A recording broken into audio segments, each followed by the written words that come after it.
Soomaali maaha Islaam maaha jinsiyada inay lama yaqaan waxay u dagaalamayaan lama yaqaan waxay u socdaan lama yaqaan laakiin waxaan rajaynayaa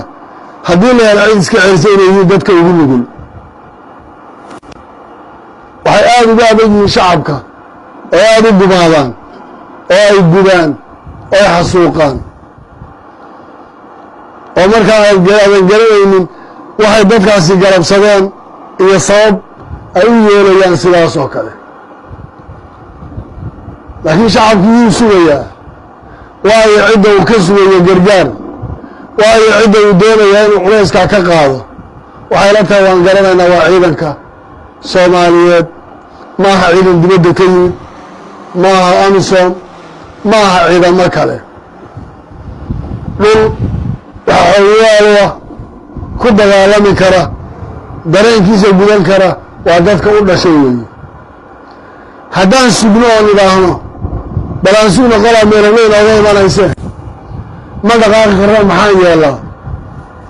waynu waayeynaa waxaan dadkeennu ku sii daynaynaa manaxayaal arxanlaawayaal danaystayaal alla cadaabayaal aad arkaysaan maanta dadkeenna waxay badeen iyo dalkeenna waxa ay badeen haddaan isku tashanno waxaa idiin muuqanaya shalay wixii ka dhacay baarsan guuni waad arkayseen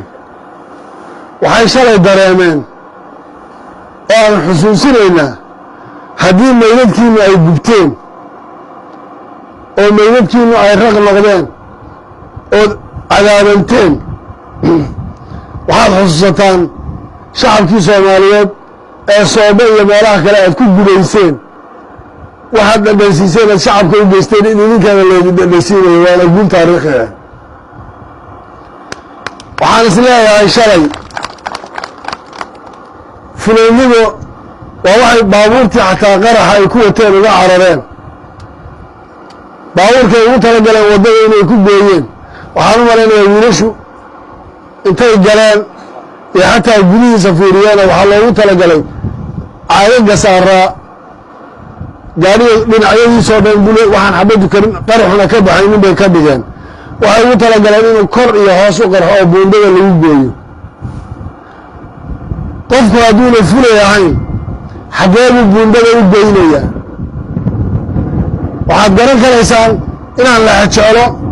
iyo sii joogis iyo inay wax maamulaan iyo inay waxayaan midna inayna ku fakarayn markaad buundooyinka oo dhan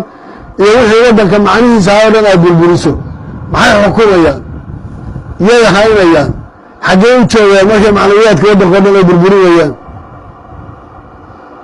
waxaan is leeyahay waxaa yahay shalay cadaab ku filan aadna aan uga mahad celinayo ciidankii afartii habeennimo iyo ilaa intaa dagaalka kula jiray qaraxyadoodii ay noqotay inay bannaan ku wada qarxiyaan khasaaraha iyaguna aad u yaraa iyagana maanta baktigoodii oo gubtay oo madoobaaday iyo baabuurtii qaraxa ay ka carareen maanta in lagala kulmo taa waxaan u farayaa shabaab ha qaateen fariintaasi dal la gubaayo dal la gubaayo buu leeyahay shacabka muqdisho ee maalin walba qaraxa lagu dexgubayahay waxaad ogaataan inuu jiro ciidan ka dambeeya walaalahooda oo idinkana idin gubi doono gacantoodana ilaahay idinku